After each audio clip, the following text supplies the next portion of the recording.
Assalamualaikum warahmatullahi wabarakatuh. Bersama saya Moni Kurniati. Saya dari kelas KPI 7A semester 7, Program Studi Komunikasi dan Penyiaran Islam jurusan dakwah.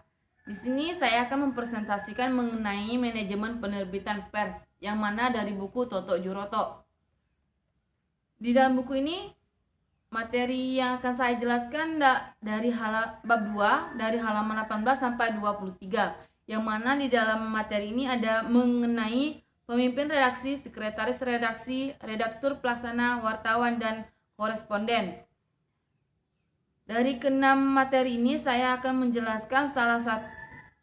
menjelaskan berurutan. Yang pertama itu ada pemimpin redaksi.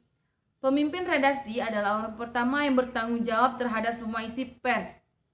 Sesuai dengan undang-undang pokok yang dipimpin redaksi bertanggung jawab jika ada tuntutan hukum yang disebabkan oleh isi penerbitan pada penerbitannya. Nah, tetapi dalam praktiknya pemimpin redaksi bisa mendelegasikan kepada pihak yang lain yang ditunjuknya. Di dalam pemimpin redaksi itu ada pun tanggung jawab yang besar, sehingga kita harus berani taruhkan nama kita sehingga pada saat kita membuat surat izin usaha penerbitan pers atau SIUPP, karena kita harus berani menunjuk nama kita sebagai salah satu nama yang tercantum di dalam surat izin itu. Di dalam pemimpin redaksi ini ada pun tugas utama dalam pemimpin redaksi, yaitu mengendalikan kegiatan keredaksian di perusahaannya yang meliputi penyajian berita, penentuan liputan, pencarian fokus pemberitaan, penentuan topik, pemilihan berita utama atau headline, berita pembuka halaman atau opening, menugaskan atau membuat sendiri tajuk dan sebagainya. Nah, di dalam tugas ini kita harus bertanggung jawab penuh terhadap kegiatan keredaksian ini, supaya apa yang kita inginkan itu bisa tercapai dengan baik. Selanjutnya itu ada sekretaris redaksi. Sekretaris redaksi adalah pembantu pemimpin redaksi dalam hal administrasi keredaksionalannya. Misalnya menerima surat-surat dari luar yang menyangkut keredaksionalan, mengirim honor tulisan kepada penulis dari luar, membuatkan surat-surat yang diperlukan oleh pemimpin redaksi. Sekretaris ini dalam suatu pers, dia sangat peran untuk membantu seorang pemimpin redaksi agar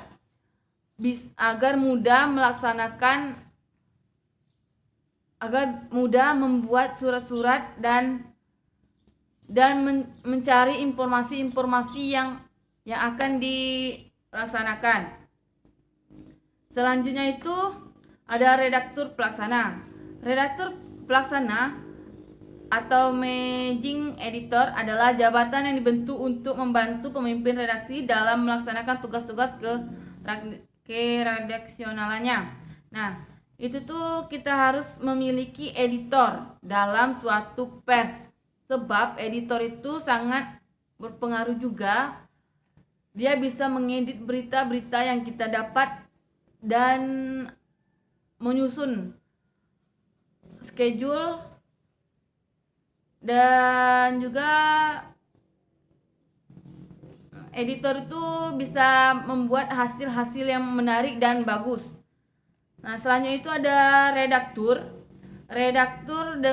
Dimaksud dengan redaktur adalah editor, adalah petugas yang bertanggung jawab terhadap isi halaman surat kabar. Itu sebabnya ada sebutan redaktur halaman atau redaktur bidang. Nah, keduanya itu namanya sama saja, tetapi penyebutannya saja yang berbeda. Di dalam redaktur ini pun sama tentang pengeditan dalam suatu halaman-halaman yang akan kita capai. Selanjutnya itu ada wartawan atau reporter adalah seorang yang bertugas mencari, mengumpulkan, dan mengolah informasi menjadi berita untuk disiarkan melalui media massa. Wartawan.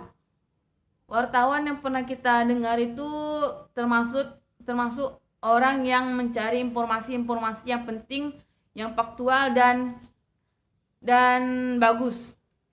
Wartawan ini banyak sekali sekarang ini, termasuk kemarin kami magang di salah satu, misalkan ada di BE Koran, BE TV, di Radar. Itu tuh anggota kami tuh mencari berita dan meliput berita-berita yang menarik dan topik yang akan mereka lakukan itu sudah didaftar oleh orang-orang yang ada di BE TV atau BE Koran, misalnya seperti itu. Agar berita yang kami dapat itu menarik dan bagus, biar orang-orang membacanya itu tertarik untuk membaca berita itu tersebut. Selanjutnya itu ada koresponden yang lebih dikenal dengan sebutan wartawan pembantu, adalah seorang yang berdomisili di suatu daerah, tingkatan atau ditunjuk oleh suatu penerbitan pers di luar daerah atau luar negeri. Nah, koresponden itu kan adalah wartawan pembantu. Nah, misalkan di desa saya ada 2 orang, itu adalah wartawan pembantu. Misalkan ada kejadian-kejadian yang terjadi di desa saya, itu mereka terjun langsung dan mencari informasi yang penting, dan mereka membuat suatu berita, lalu mereka memberikan berita tersebut kepada misalkan kepada BE Koran. Nah, mereka mengantar berita-berita yang penting itu kepada BE Koran, agar berita-berita yang ia dapat itu bisa tersebar kepada masyarakat luas. Itu saja materi yang dapat saya sampaikan. Lebih kurang saya mohon maaf, pada Allah saya mohon ampun. Wabillahi taufiq wal hidayah. Wassalamualaikum warahmatullahi wabarakatuh.